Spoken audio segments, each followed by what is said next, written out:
Hola a todos. Vamos a hacer entrega de la parashá Begar Sinaí. Y esta parashá es una parashá muy especial para mí porque es mi parashá. Es la parashá que me corresponde de la primera vez que tuve oportunidad de pasar a leer un Sefer Torah.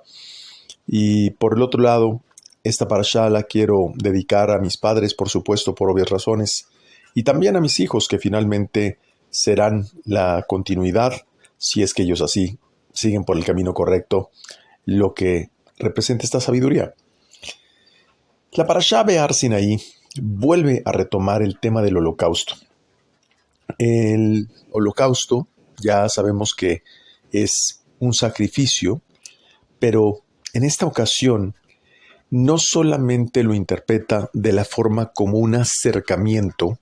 La palabra sacrificio, que es korban, significa acercarse, sino que en esta ocasión este acercamiento lo refleja la parashá como una forma de ascensión. Es decir, estamos hablando no solamente de un proceso de cercanía hacia el Creador, hacia la fuente creadora, sino también de elevación de el ser creado por sí mismo. Entendemos que esa palabra korban, sacrificio, significa, por supuesto, acercarse, pero en esta parasha entendemos que cuando nosotros sacrificamos esas malas midot, esas malas cualidades, que es el animal a sacrificar, sabemos que este sacrificio de los animales es una metáfora, produce una ascensión espiritual de la persona. Y comienza la parashá diciendo: habla a los hijos de Israel y diles, cuando ustedes vengan a la tierra. Esto está en Vayikra, capítulo 25, versículo 1 y 2. Es decir, está hablando de habitar esa tierra que fue ofrecida a los hijos de Israel. Y Rabbi Eliezer, hijo de Rabbi Shimon Bar Yochai, inicia con otra explicación del versículo. Esta es la Torá del holocausto. Y en hebreo, Olá, que está asociada a este sacrificio de elevación, significa ascensión. Por lo tanto, explica que en realidad el sacrificio, en este caso, lo que es la corrección de las malas cualidades, es un mecanismo de ascensión que se une con el Santo Rey en una unión perfecta. Y es que en la medida que el ser humano empieza a corregir sus malas cualidades, empiezan a desaparecer muchos de sus paradigmas y como consecuencia los miedos que le impiden tener una unión perfecta con el sistema creador. Explico de otra forma. Cuando una persona sacrifica sus malas cualidades, se vuelve apta para conectar con la presencia divina. Sí, lo voy a volver a repetir. Se vuelve apta para conectar con esa presencia divina. Es decir, cuando tenemos malas cualidades, es un problema de aptitud, es un problema de interconexión con el Creador para que esta fuerza pueda habitar dentro de la persona. Continúa la discusión del texto y dice el Zohar: es el holocausto, que arderá sobre el altar toda la noche hasta la mañana. ¿Qué quiere decir esto? Que la persona que estudia los secretos del cielo durante la noche termina por eliminar sus malas cualidades. Y esto quiero entrar porque solamente aquellos que hemos vivido este proceso lo comprendemos. Anteriormente, cuando inicié, yo pensaba que finalmente los cursos que daba mi maestro eran una fuente de conocimiento. En la medida que uno va avanzando, empieza uno a tomar conciencia respecto a la corrección que tiene uno que llevar a cabo. Pero en la medida que uno comprende el tremendo sacrificio que representa poder dormir a veces 1 o 2 horas y estar despierto toda la noche, haciendo a un lado la posibilidad del descanso, de la relajación, del poder tener ese espacio que mientras todo mundo duerme, aquellos que formamos parte del pueblo de Israel, tenemos este enorme sacrificio que implica no solamente un aspecto físico, sino que dedicamos ese tiempo físico con toda una fuerza y un compromiso para comprender lo que el Zohar nos explica son las leyes de causa-efecto. Es el manual de operación para efectos de poder conectar con el sistema creador. Por lo tanto, ya no es un tema simplemente de una rutina o un hábito, ni tampoco es simplemente una condición donde a través de un conocimiento nosotros tenemos acceso a esa fuente. No, son las dos cosas. En la medida que el ser humano va desgastando ese impulso y ese esfuerzo físico dentro de sí mismo y va transformando ese esfuerzo que es relativamente primario o animal, va doblegando ese proceso para empezar a comprender lo que verdaderamente tiene que transformar dentro de sí mismo para entonces empezar a estudiar lo que son las buenas cualidades y a través de ese estudio de buenas cualidades empieza a darse cuenta de lo que existe dentro de sí para poder enmendar esas malas cualidades. Por lo tanto, en ese momento empieza, digamos, en una forma muy pedagógica, no solamente a poder cambiar esas cualidades, sino también empieza a hacer una conexión con esa fuerza que está transformando sus cualidades. Esto existe en el momento en que empieza estudiando, ojo, todas y cada una de las cualidades del Creador. Y es que eso es lo que explica la Torá. La Torá se dedica, dentro de una serie de historias y estereotipos, a explicar las cualidades que tiene el Creador. En ese momento la persona empieza a conectar con la esencia divina y termina, tarde o temprano, por asimilarse a ella. Por eso, básicamente, una persona es el resultado de las personas que le rodean. Y de la misma forma, también es el resultado en su conciencia de aquello con lo cual asimila un conocimiento o una sabiduría. Explica el Zohar que cuando inicia la noche, todas las puertas son cerradas. Viene la primera guardia de la noche, donde es, digamos, la primera sección después de que se mete el sol y pasa la medianoche solar, donde dice, en pocas palabras, son liberados todas las fuerzas negativas, todos los demonios, y donde sabíamos precisamente que hechiceros como Bilam, que también por supuesto es una figura que no estoy inventando, forma parte de todo el contenido bíblico, usaban este espacio de negatividad para utilizar toda esa impureza y poder actuar. La humanidad normalmente está dormida y Malhut, el mundo físico, se llena de juicio. Por lo tanto, eso que pasa durante toda la noche es el significado de arde toda la noche. Por eso dice arde toda la noche, porque es un estado de impureza que surge durante la noche hasta que empieza a mezclarse con el día y entonces esa impureza empieza a menguar. Después, explica el Zohar, viene la medianoche.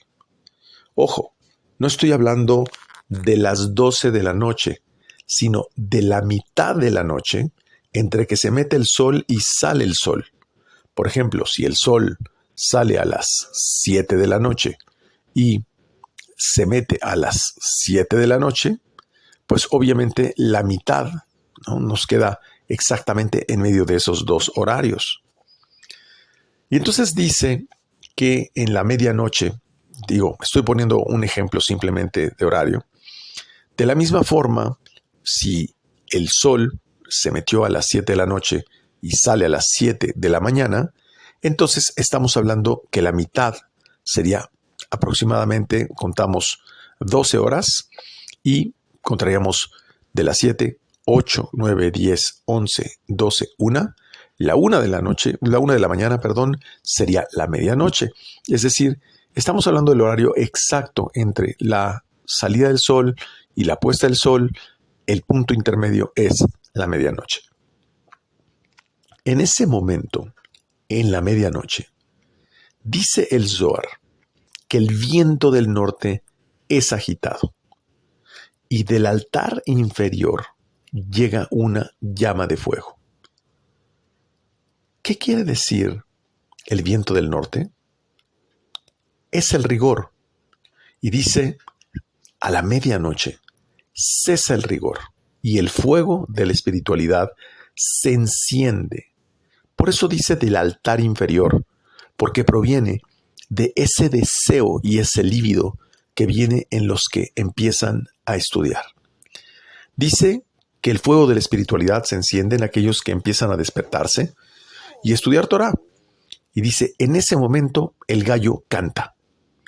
Y esto se explica en otra parashá, pero se refiere al corazón de aquellos que se levantan a estudiar en la madrugada y abren las puertas del Gan Edén, el jardín del Edén, que es, por supuesto, un momento de total estudio. Entonces Akadosh Baruj Hu encuentra a esos justos que se levantaron a estudiar y la congregación de Israel, dice, ofrece alabanza a Akadosh Baruj Hu. ¿Qué es ofrecer alabanza? Es decir, que medita, estudia, hasta que llega la mañana, dice el Zohar, literalmente así lo menciona, se encuentran conversando acerca de un secreto con otro.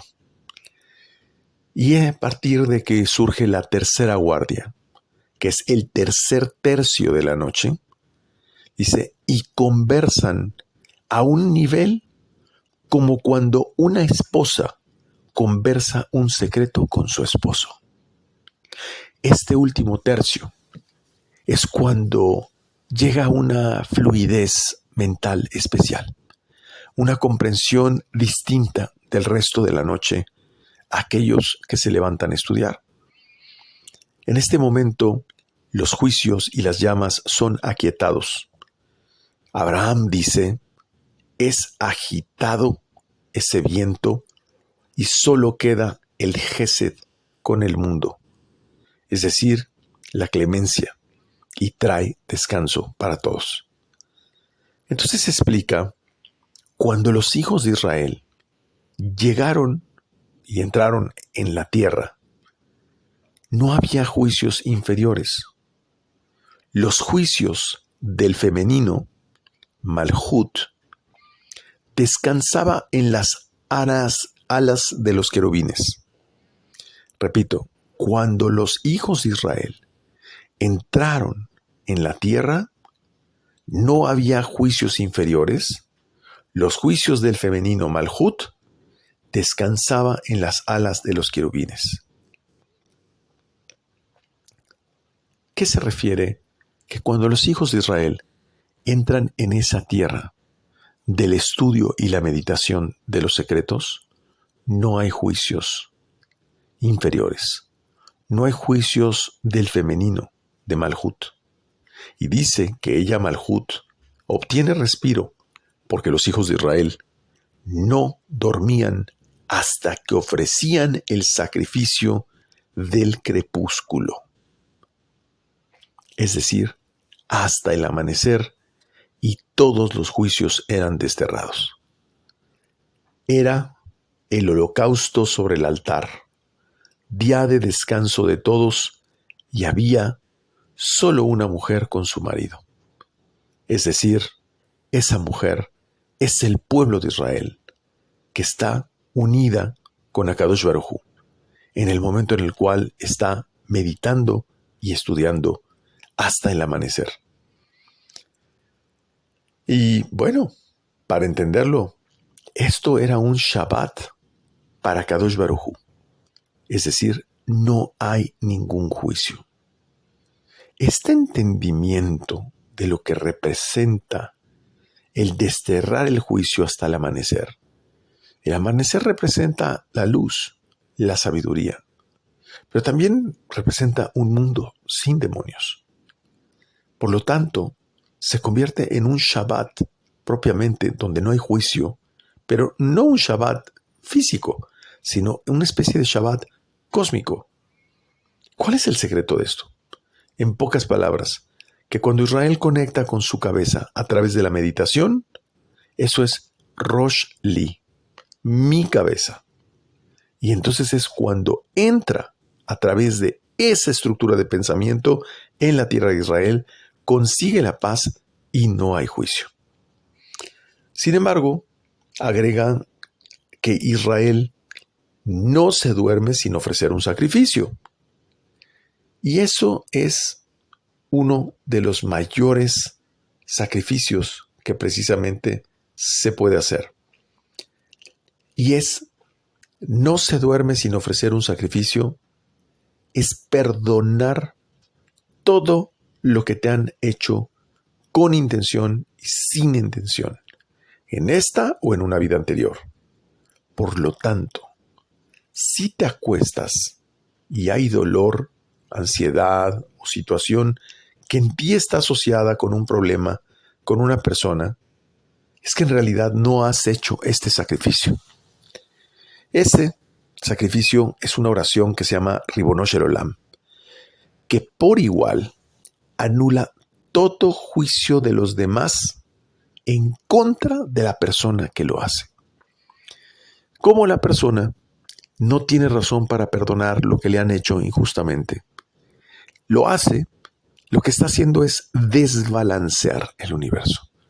Como consecuencia, la persona es salvada de uno o varios juicios en función de su actuar. Ojo, se trata de descompensar la balanza, porque si yo perdono aún sin motivo, pues los demás perdonan sin motivo y se reequilibra la balanza y este mundo está en paz. Inmediatamente el Zohar abre el comentario de Rabbi Eleazar, que es muy interesante. Dice, cuando compres un sirviente hebreo, él te servirá por 6 años. Esto está en Shemot, en Éxodo, capítulo 21, versículo 2. Dice, ya que cada hijo de Israel, circuncidado, posee una marca santa.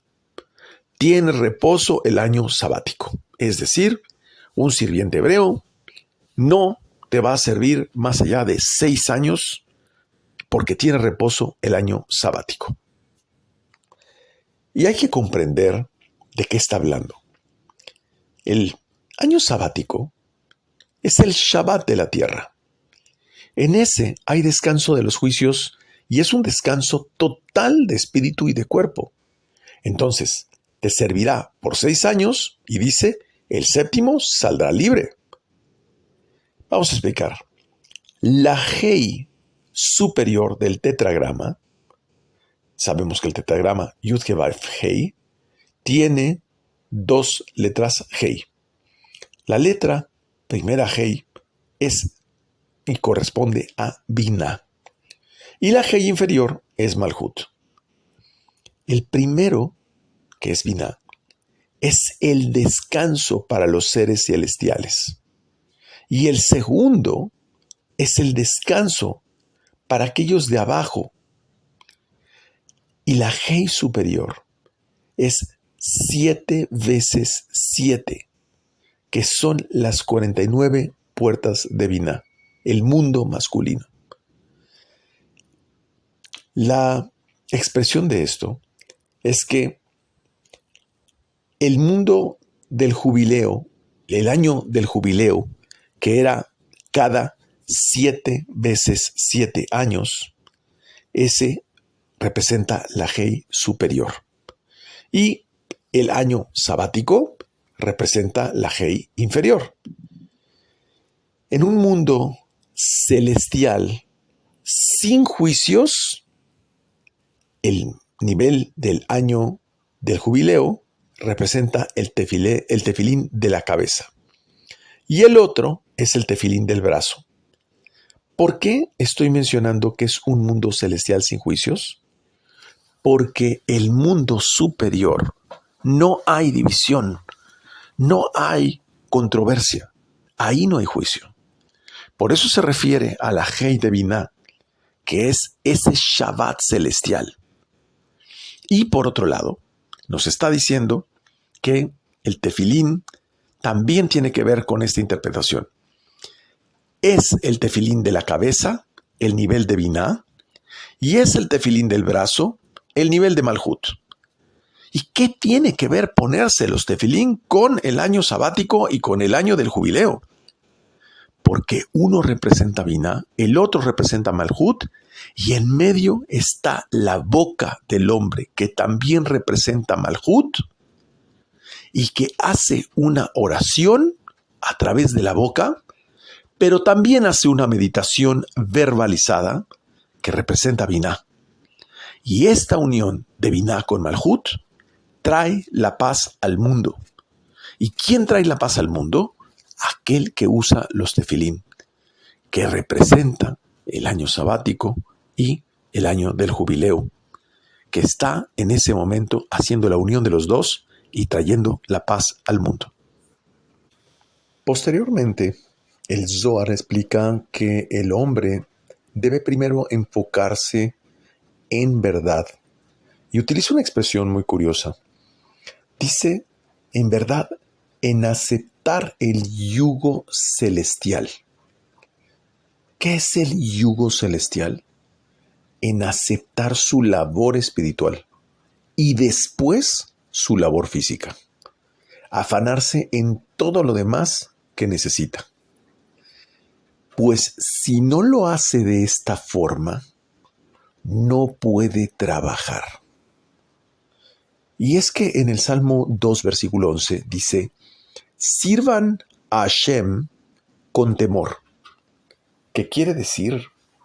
Pues que la persona debe tener esa admiración, pero habla de un servicio. Y en Tehilim, en el Salmo 11, versículo 10, dice, el temor de Hashem es el principio de la sabiduría. Esto se refiere al mundo superior. Malhut es llamada temor, porque es en el mundo físico que nos sorprendemos de los secretos del cielo. Cuando logramos abstraernos un poquito de la materialidad, es ahí, en Malhut, en el mundo físico, que activamos el mundo celestial. Por eso, primero nos ponemos el tefilín del brazo. Aquellos que saben ponerse las filacterias saben que primero ponemos el tefilín del brazo y luego nos ponemos el tefilín de la cabeza. ¿Qué quiere decir? Pues es por Malhut, es por el mundo físico que uno entra a todo el resto de la santidad. Y ya explicamos que santidad es entrar a un mundo que está del otro lado. Estamos hablando de un aspecto metafísico, no estoy hablando de una aureola con un angelito. Y esto ya lo explicamos muy ampliamente en la Parashá Emor. Dice el Zohar, si recuerdan esta frase, con Zot entraba a Aarón al santuario. Esto está en Vayikra, capítulo 16, versículo 3. Este yugo celestial, este Zot entrará a Aarón al santuario. Si ya sabemos que Zot es Malhut y el santuario es la unión conyugal, quiere decir que es desde el mundo físico, en la unión conyugal, que uno logra penetrar al mundo metafísico. Y explica, este yugo celestial no puede descansar sobre alguien que tiene otro yugo. Por eso, los esclavos están exentos del yugo celestial. Ojo, lo que estoy explicando. Los esclavos están exentos del yugo celestial, porque la persona que en lugar de estar afanada a la Torá, está afanada a su trabajo o que desea trabajar, es considerado un esclavo del yugo inferior o físico, ya que el que tiene un yugo celeste, dice el Zohar, será libre. Por eso, al séptimo año, este sería libre. Era un esclavo y saldrá libre sin costo, sin el yugo del reino celestial. La persona que está esclavizada a su trabajo, a los negocios, a toda esta forma, sea por gusto o por obligación, tiene que pagar el precio de no tener acceso al tiempo para ligarse con la espiritualidad y con el estudio de los secretos del cielo. Esa persona vive dependiendo de su naturaleza. No es dueño de su destino, sino que es esclavo del mismo destino. A eso se refiere cuando sube este proceso 7 años o 7 niveles, que son 7 Shabbatón para llegar al nivel del jubileo. Por eso dice, saldrá libre, porque el séptimo año gana la libertad de Malhut. Pero dice después del séptimo año, un yugo es colocado sobre él de ese lugar que le trajo al libertado, que es Malhut. Entonces, llega el séptimo año y le colocan un nuevo yugo a una persona que le correspondía ser libertado. Y si alguien rechazó la libertad, es decir, si la persona no quiere escuchar ni quiere entender Torá, la persona está manifestando que está en plena libertad de seguir esclavizado a su condición física. Eso es porque ha rechazado el yugo celestial y ha aceptado el yugo de su amo. ¿Cuál es su amo? Malhut, el mundo físico. Dice entonces, su amo lo traerá a los jueces. Se refiere a Elohim. ¿Qué es juicio? Rigor. Por eso es llevado a la puerta. Así dice, lo llevará a la puerta. ¿Y qué es la puerta? La puerta de la entrada de arriba desde Irampín. Y esa puerta de arriba desde Irampín es la Mezuzá. Es una puerta que permite el acceso de entrada y salida a la casa entre lo sagrado y lo profano. Lo sagrado es tu casa, lo profano es lo que está afuera. Y en medio tenemos una Mezuzá. Pero ante la deficiencia de su cuerpo, dice el Zohar, le perforará la oreja con un punzón, ya que el sirviente está bajo los pies del amo hasta el año del jubileo. Pero como no quiso salir, y el año del jubileo representa Binah, representa Shabbat, representa los secretos del cielo, ¿por qué se le perfora entonces la oreja? Porque la oreja representa oír, y el oído es el nivel de Binah, es decir, la persona no conecta con Binah. Su oír fue manchado, su actuar fue manchado.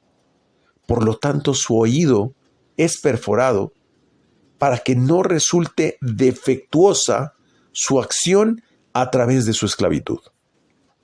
Y es que Biná es el Shabbat, porque normalmente la acción de la persona es considerada defectuosa cuando no conecta con el Shabbat.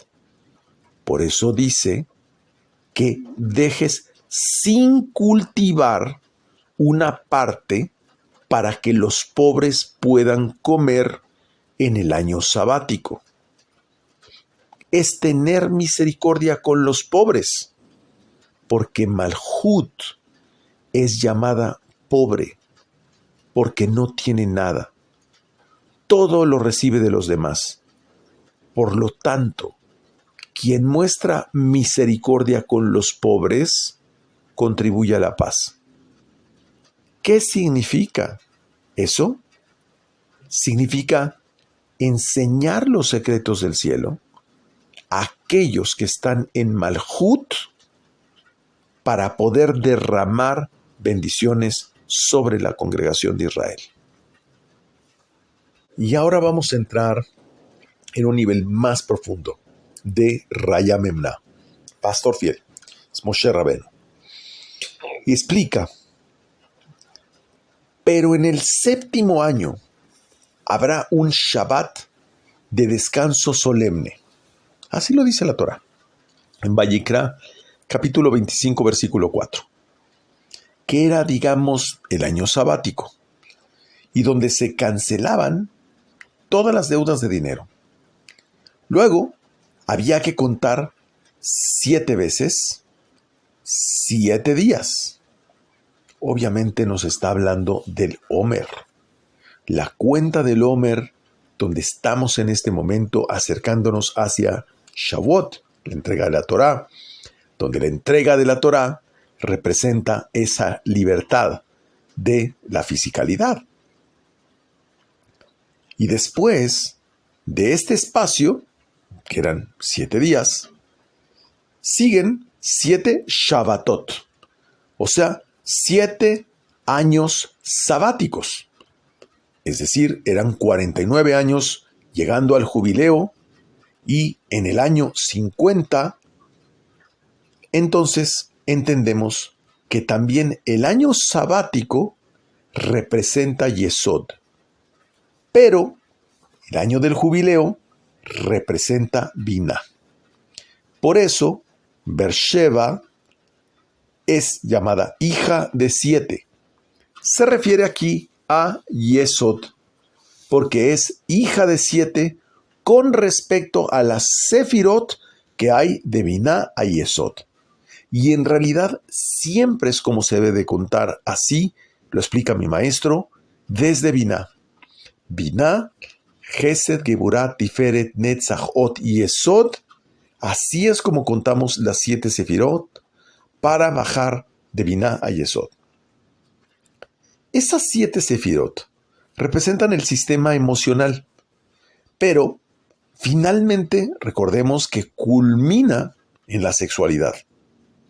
Por lo que quiere decir que si utilizamos la fuerza de la emoción que fluye en el momento de la sexualidad, para la cual realizamos la meditación cabalística correspondiente, lo que hacemos es que esa emoción con la meditación correspondiente impacta la matriz cósmica.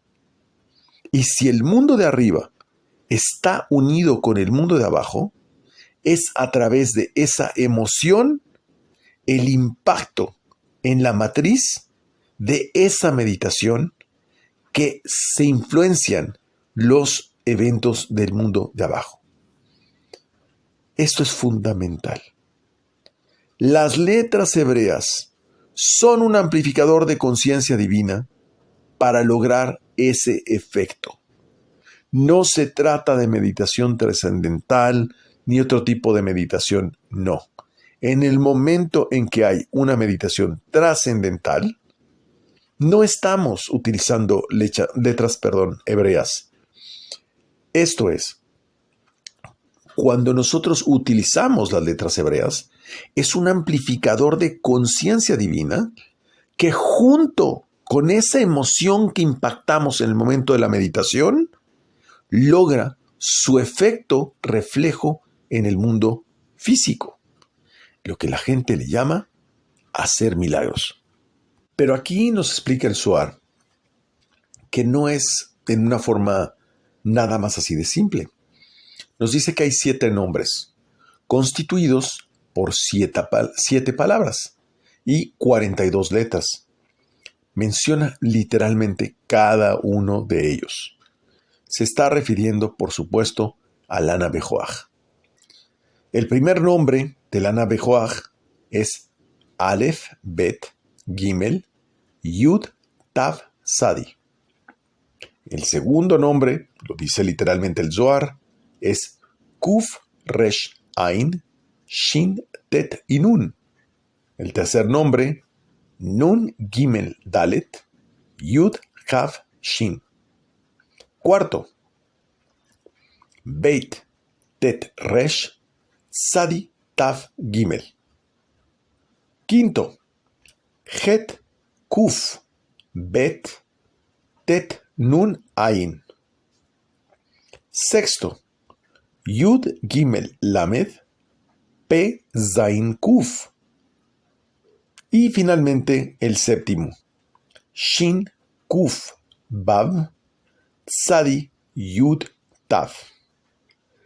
Cada una de esas letras que describí son las iniciales de los 42 nombres de Dios de el Lana Bejoaj. En realidad, lo que explica es que cada uno de ellos está asociado a una sefirá. Por eso es que son 7 nombres y cada uno corresponde a una sefirá y a un día de la semana. Y cuando los conocemos y los meditamos, Malhut es elevado al nivel de Binah. ¿Y qué significa eso? Libertad, redención y descanso para los hijos de Israel. Explica el Zohar que las letras de esos nombres son 3 y 3. Sí, está partido el nombre en 2. Primero 3 letras y luego otras 3 letras en cada uno de ellos. Esa división hace que las letras que están del lado derecho y las letras del lado izquierdo sean llamadas alas, como si estas alas fueran de los querubines que se describe en Yeshayá, capítulo 6, versículo 2. Y aprendimos que los tefilim representan respectivamente el querubín masculino y el querubín femenino. En realidad, aquel que medita los 42 nombres de Lana Bejoaj conduce a esas bendiciones y esa derrama para Malhut. Pues con esos nombres, 7 niveles son representados, empezando desde el primer nivel, que es Keter, Jochma y Binah, y comienzan a decrecer en la medida que empiezan a acercarse a Malhut, que sería el séptimo nivel. Dice aquí algo muy interesante el Zohar. 1 es Keter, 1 y 1 es Jochma y Binah, 1 y 2 es Gesed y Geburah, 1 y 3 es Tiferet, 1 y 4 es Netzach, 1 y 5 es Od, 1 y 6 es Yesod y 1 y 7 es Malhut. Es decir, cada sefirá se une al mundo de arriba con respecto al mundo de abajo. Ahora, obviamente, estamos hablando de una analogía o una similitud, pero vamos a entender un poquito más. Cada uno de estos niveles de santidad tiene un nivel de elevación. Por eso, después del Mabul, el diluvio, dice, las aguas descendieron continuamente. Esto está en Bereshit, capítulo 8, versículo 2. Dice, y tuvo lugar cuando la Shejinah inferior moraba con las 7 sefirot superiores. El arca es que se posó en el 7º mes. ¿Cuándo se empieza a contar de Keter? De abajo hacia arriba, de arriba hacia abajo, de Keter hacia Malhut. La 10ª, que aclara el Zohar, es de Keter a Malhut. Esa sería la 10ª. Pero de Gesed hacia abajo, Malhut es la 7ª. Pero explica que cuando Ejie, que es el nombre de Keter, es decir, empieza a bajar esta fuerza desde Keter, es denotado en Binah. Binah es llamado Ejie, Asher Ejie. O sea, 2 veces Ejie, que vale 21 cada uno y suma 42. Pero dice, este número que suma 42, más las letras de 2 veces Ejie, que Ejie se escribe Aleph Hei y Yud Hei, son 50 letras en total. Entonces tenemos el nombre de Lana Bejoaj, que son 42 letras, pero en el nivel de Binah es llamado Ejie, Asher Ejie. ¿Por qué? Porque en el nivel de Binah es donde precisamente se puede catapultar todo lo que desciende desde Keter a través de Jochma y finalmente se condensa y alimenta todos de Erampín. Esto es muy interesante porque entonces estas 50 letras también están ligadas con el precepto de contar el jubileo en el caso del Omer, y donde comprendemos entonces que todo el tema del Lana Bejoaj, todo el tema del jubileo, todo el tema del Omer está ligado en un lugar específico en este momento, en esta parashá, cuando dicha cuenta del Omer está ocurriendo y donde todo y cada una de las cosas vuelve al lugar donde su alma estaba adherida a Binah. ¿Qué estamos haciendo en el proceso del Omer? Estamos haciendo un proceso de corrección. Empezamos explicando la parashá que este tema del holocausto no solamente es un tema de acercamiento, sino que también el sacrificio de las malas cualidades es un proceso de ascensión. Y que precisamente nos encontramos en este momento en un proceso de ascensión, en un proceso de corrección, pero también es algo que nos permite unir Binah con Malhut. Y eso es parte de lo que hace el Lana Bejoaj. Precipita estos elementos una vez que la corrección es hecha. ¿Y cuál es el momento cumbre donde finalmente todos alcanzamos esa libertad? En Shavuot. De hecho, el que estudia toda la noche en Shavuot adquiere niveles de inteligencia que son incomparables con el orden tradicional. Vamos aquí a destacar algo muy importante. Cuando dice el Zohar que cada uno vuelve al lugar de donde su alma estaba adherida, que es Binah, se refiere al nombre de Yud Kei Vav Kei con las vocales E, O, I de Elohim. Entonces estamos hablando del nombre de Yud Kei Vav Kei con las vocales de Elohim. Ese es el significado de la frase que está en Vayikra, capítulo 25, versículo 10, que dice: devolverán ustedes cada hombre a su familia. ¿Por qué dice a su familia? Porque la familia, el padre y la madre, finalmente cuando dieron nacer a un hijo, es el origen. Y cada una de las personas regresa a ese origen en Shavuot, porque todas las deudas eran libradas, todos regresaban a su casa, a su familia, que es Binah. Akadosh Baruj Hu explica que llena todas las sefirot en altura y en anchura. Akadosh Baruj Hu se une a la Shejinah en cada sefirá. Y esto es muy bonito porque va a entrar en una explicación maravillosa de cómo es que el Creador logra fusionarse, logra moldearse dentro de las circunstancias que nosotros reflejamos en el mundo físico. Lo voy a tratar de explicar en una forma muy simple. En cada sefirá hay un árbol de la vida de 10 sefirot, excepto en Malhut, porque Malhut es el reflejo de todas las anteriores.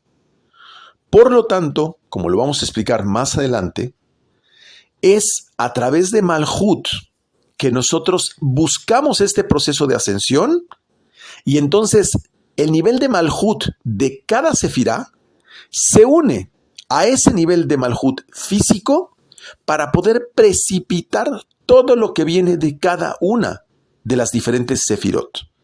Eso nos da el diseño divino de cómo funciona el alma y cómo se relaciona el Creador con nuestra alma.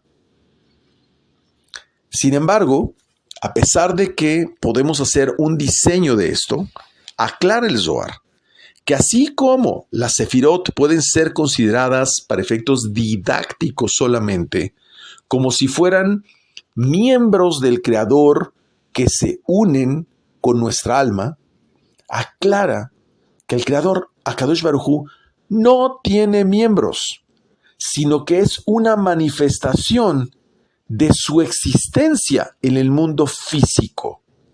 No debe confundirse esto, porque esa es la base de religiones que han confundido completamente la existencia de los miembros como una explicación simplemente pedagógica para tratar de atribuir miembros a un ser encarnado en este mundo, atribuyéndole Hasbe Shalom esa cualidad de un Dios.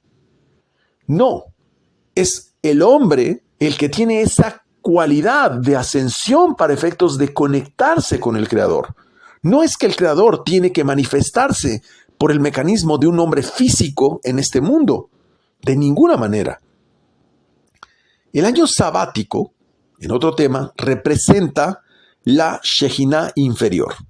El año del jubileo es la Ima celestial, o sea, lo que sería la madre celestial, por decirlo así, que es Binah. Y justamente la Torá dice que y salieron armados de Egipto los hijos de Israel. Esto viene en Shemot, capítulo 13, versículo 18. La palabra armados se dice Hamushim, pero dice el Zohar, debes de leer Hamishim, es decir, 1 de 50, que hace referencia a Binah. ¿Por qué? Salieron armados de Egipto significa salieron con esta herramienta espiritual de la esclavitud de Egipto para ser libres en Binah. Explica el Zohar que hay 2 casas en el corazón. Así, 2 casas en el corazón. Por supuesto, es una figuración, es una figura pedagógica. Entonces, sabemos que el corazón es llamado la casa del alma. Por eso cuando a alguien le preguntan, ¿quién eres tú? La persona dice, ¿yo? Y apunta al corazón, porque ahí está ubicada el alma. Sí, y vamos a aclarar este punto. Hay 2 casas en el corazón. Si son aquellas de los sabios de la Torá son llamadas casas de ciudades amuralladas. Aquí viene el secreto de comprender las famosas ciudades amuralladas. Por eso le decía, dice en la Torá, que una casa de una ciudad amurallada, esa casa, en el caso del jubileo, no se tenía que devolver. ¿Por qué? Porque representa la casa del alma de los sabios de la Torá, y este es un hidush que no había sido explicado en las clases, donde el sabio de la Torá no necesita ser liberado de deudas en su casa, porque lo que alberga su corazón es sabiduría. Por eso dice que cuando partían de Egipto, las aguas eran un muro para ellos, a su mano derecha y a su mano izquierda. Esto está en Shemot capítulo 14, versículo 22. Sin embargo, aclara, otros que no son maestros de Torá son llamados las casas de las aldeas que no tienen muro. Y dice que esas personas que habían hipotecado su casa, pues tenían que trabajar para liberar esa deuda, o finalmente podrían recuperarla en el año del jubileo. Eso está en Vayikra, capítulo 25, versículo 31. Y explica el Zohar, porque la parte interna de Malhut es llamada casas amuralladas, y la parte externa es llamada casas que no tienen muro. ¿De qué está hablando? ¿Del conocimiento que se desarrolla por los sabios de la Torá? ¿O bien de la clipá de aquellos que no se ocupan del estudio de la Torá? Pero explica que la redención, porque en realidad el año de jubileo es un año de redención, será para todos aquellos que están cerca del corazón, y también para aquellos que estaban lejos y se acercaron. Es decir, los que están cerca del corazón significa cerca de la sabiduría de los sabios de la Torá, pero también para aquellos que estaban lejos y buscaron acercarse a esa sabiduría. Esos son los que logran esa redención, son los que logran salvar su casa que no era amurallada. Y ese es el significado de lo que está escrito en Isaías capítulo 57, versículo 19. Dice, paz para el que está lejos y paz para el que está cerca. Porque algunos se acercarán desde el pecado y algunos en medio que cumplen algún precepto y otros que son los cercanos. Es decir, aquellos que vienen de la parte más impura, de aquellos que ya cumplen precepto y de aquellos que son los cercanos que están estudiando ya los secretos de la Torá.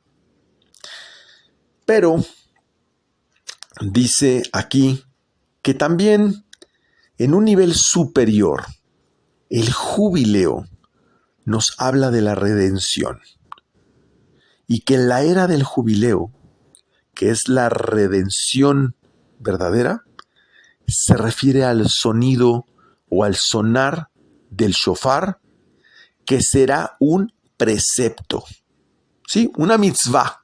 El sonar el shofar será una mitzvah en el momento de la redención. Porque si la redención es la liberación de las ataduras del alma, eso es la liberación de esta. Por eso dice, sabrán sonar el shofar. Quiere decir, sabrán elevarse y meditar. y se congregarán desde los 4 puntos de la tierra, ya que antes de ello son esclavos, pero hasta el jubileo. Pero esa sabiduría de cómo lograr librarse de esa esclavitud, ese es el secreto de la redención de la luz. Es decir, ese es el secreto de la sabiduría de la Torá. Es poder liberarse de esa esclavitud. Y dice el Zohar, y los maestros de Torá también podrán ser llamados esclavos, pero esclavos del rey y de la reina. Es decir, unos son esclavos del mundo físico y otros son esclavos del conocimiento de los secretos del cielo. Aquellos que están dedicados al estudio de la Torá también son llamados esclavos, pero del rey y de la reina, que es la unión que se hace con el mundo espiritual. Pero por ello, también serán llamados estos últimos hijos del Santo Rey. Y vamos a explicar después lo que significa ser hijo del Santo Rey. Entonces aprendemos que los levitas no participaron en el becerro de oro, las mujeres tampoco. Y el Zohar señala detalladamente las 51 labores de los sacerdotes en el templo. Pero quiero ser muy puntual aquí. O sea, el Zohar literalmente nombra cada una de las labores de los sacerdotes del templo. No estoy hablando de una metáfora, no estoy hablando de un ejemplo pedagógico. No. Literalmente nombra cada una de las labores de los sacerdotes del templo. Todas ellas están asociadas con las ofrendas en el templo. ¿Y cuáles son las ofrendas? Los alimentos de la mesa de Shabbat. ¿Y quién hace esa labor de los alimentos de la mesa de Shabbat? La mujer. Por eso hay una gran similitud entre la mujer y el sumo sacerdote. ¿Qué hacía el sumo sacerdote? Hacía la paz entre el mundo de Biná y el nivel de Malhut. Y esa es la labor tan hermosa e importante que hace la mujer en Shabbat. Dice el Zohar, y es que la Shejinah, fíjense qué importante esto, y es que la Shejinah es el sacrificio para Dios. Así lo dice. Es que la Shejinah es el sacrificio para Dios. La Shejinah es la presencia divina, es la gota de semen, es la Sefirá Malhut, es la matrona, es la comunidad de Israel. Es decir, el Corbán, el sacrificio, sería entonces la Shejinah. Sí, el sacrificio es la Shejinah. Es decir, la unión de Malhut con Biná es la unión del mundo de arriba con el mundo de abajo. Eso es lo que es llamado sacrificio. Y eso es la propia meditación cabalística. Pero también es la unión del hombre con su esposa. Por eso dice el Zohar, un hombre sin su esposa es medio cuerpo y la Shejinah no reposará en él.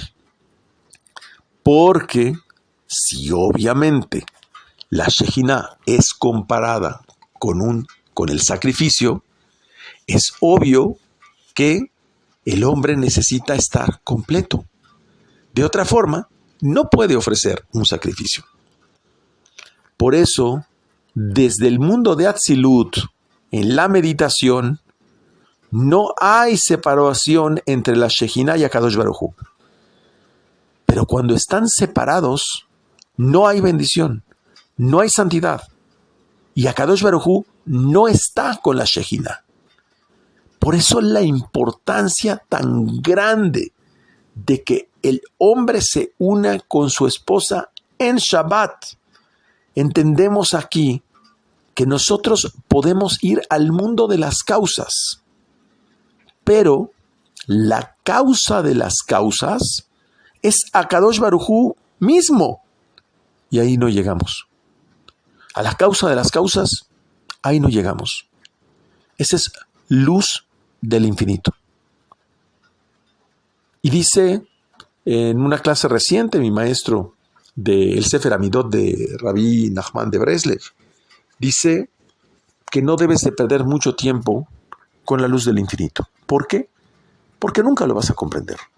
Mejor asóciate con el mundo de las causas y trata de llegar ahí. Nosotros entonces nos asociamos y enviamos toda nuestra oración, toda nuestra fuerza, toda nuestra meditación hacia y a través de la Shejina.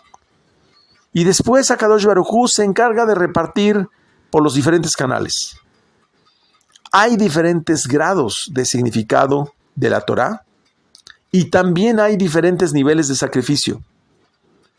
Akadosh Baruj Hu no tiene miembros, lo aclara, ni forma, ni partes.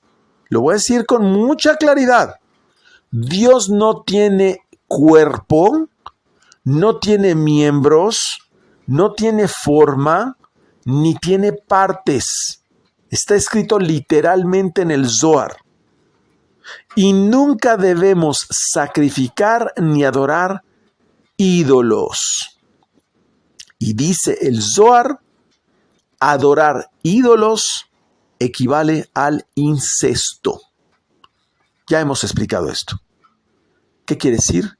Adorar al otro lado, el lado izquierdo. Y dice el Zohar, quienes hacen esto, el propio Akadosh Baruj Hu los separa desde su nombre.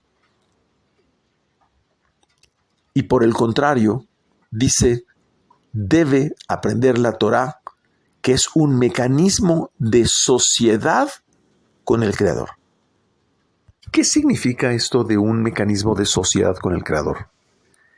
La Torá es un manual que nos permite interconectarnos con la fuente creadora. Mentira que es una serie de historias. Es un mensaje muy velado, muy codificado para aquel que es apto para recibir esa sabiduría. Y una vez que precisamente empieza a recibir, como ya explicamos, primero, a través del dominio propio, de la mejora de sus cualidades, del estudio de la esencia del Creador y finalmente de la capacidad de recuperar la conexión con la fuente de esa sabiduría infinita, precisamente genera esta correlación con el Creador y se convierte en co-creador.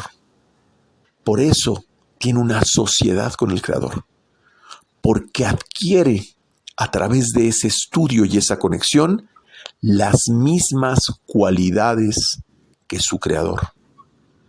Con esto no estoy diciendo que el que estudia los secretos del cielo es el Creador mismo. Hasbe Shalom, yo no estoy diciendo eso, sino que adquiere las cualidades por afinidad de su Creador, se le asemeja y empieza a actuar, empieza a recibir todas las cualidades que tiene el Creador como si fuera un avatar del mismo.